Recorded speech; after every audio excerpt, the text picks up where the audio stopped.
I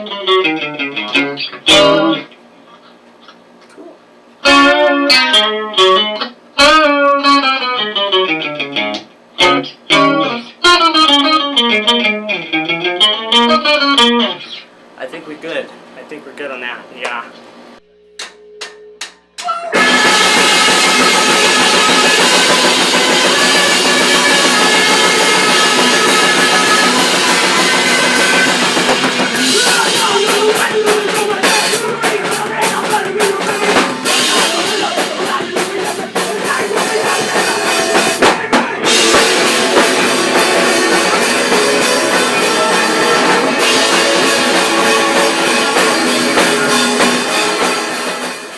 I like guitar.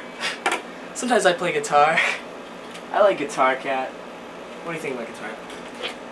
The writing process is, I have an idea for a song, or just a riff, and then we go to this motherfucker and we put it down, and then we used to go to this punk house where Nouns started, but the cops shut it down. Thank you, cops. We used to go to this fucking punk house, right? And we would sit around and we'd drink beer and smoke pot. Songs. That was the writing process. It's four good friends drinking beer and smoking pot. That was it. What about the things will get better? When I said the truth and you will know better. So you try to not but nothing is better. You work with try cause you know better. Nothing comes easy and nothing comes free. But it just seems like I can't get out of the sleep. But shit, I must have stumbled into by accident. Disorder and strength, I must have stumbled into it.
The idea of the second record was kind of to do kind of like an autobiography type record that was also relatable on a lot of different levels, because I think we got tired of listening to songs. I mean, we like them, but songs that are just about like failed relationships or bullshit about that, like, not that there's anything wrong with that, we just get tired of it.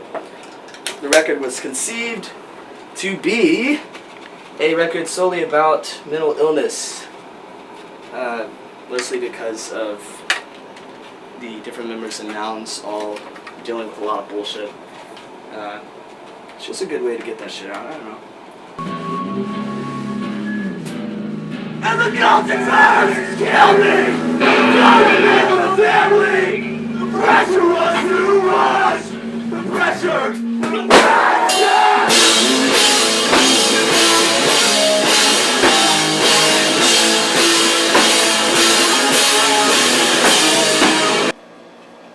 I know when you're looking like on the Bandcamp and the lyrics are all signed by people. Do you want to talk about that? The lyrics for Still are all really true, and which is, I think that's the point of the record. We wanted to make something that was the most honest writing we could possibly do, and my friends and I kind of realized that each week I was not necessarily a different person, but my mentality changed before I eventually got on mood stabilizers and the right dosage of SSRI, and my anxiety pills and everything. And during this whole time, I was going through like extreme addiction problems with benzos in particular, and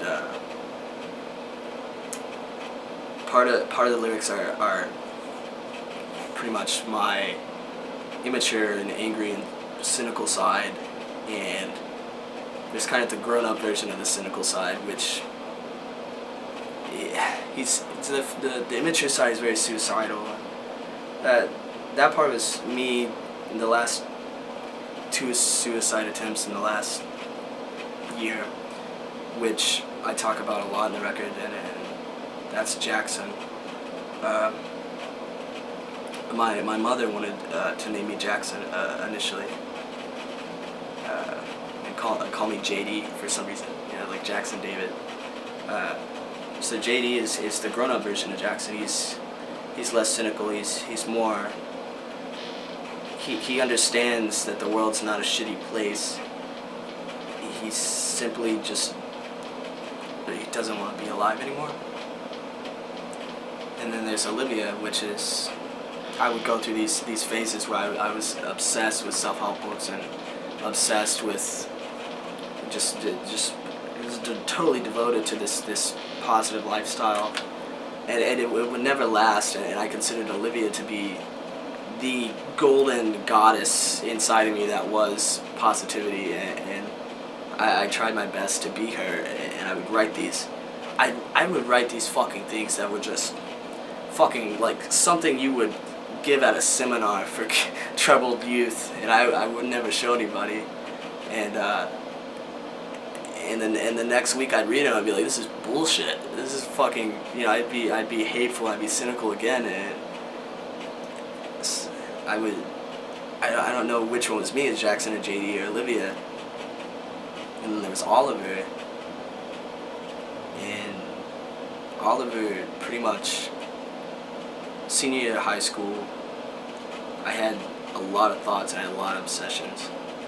And one of my friends who consistently got picked on his whole fucking life, I sat him down, we just fucking around, and things kind of got quiet, and I asked him, was like, do you ever think about hurting anyone at the school? Like, he's like, what do you mean? And it's like, school shooting or something like that. And he said, yeah, all the time. It's like our last day of school. And I was like, I'm really glad you didn't. I'm really glad to be your friend. And I told him I felt the same way. Like, all throughout high school, I was obsessed with the idea. I wasn't on medication. No one had, my parents weren't really that educated about psychoactive drugs, and Oliver is this childlike persona that was just obsessed with. He felt unappreciated. He was just obsessed with the idea of hurting people.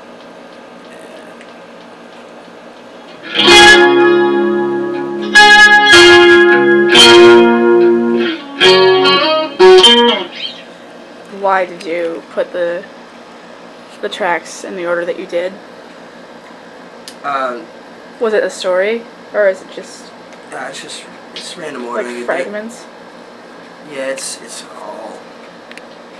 all over the place. The first 2 songs were ordered correctly. The 14 and I Feel As Though I Fell, because I think the overall depression, everything started with something that happened to me when I was 14 years old. I talked about that as Olivia because I wrote this I don't even like spoken word shit. I wrote this thing when I was feeling more positive, I was feeling more optimistic about helping people. And that's kind of what sparked everything. But what sparked my decline and what led me to attempt suicide the first time back in May was I Feel As Though I Failed. I fell out of college. I felt like a fuck up. I felt like there was nothing else I could do in my life. I couldn't even make it through my first year of college. And I started writing the record, and I think initially the record was going to be something really happy and cool, but it ended up being being only about depressing things. And it all started, I think, when the day I found out I failed college. So those two are in order, definitely. The last song was the most recent, and it was written February 19th, the same day that we put the record up. And that was about something that happened February 7th until the 19th. I was on Family Watch. That was about that. So that one chronologically is correct, yeah.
If anyone has a printer that could print out some flyers. I don't have a printer. Is that Mark Garza?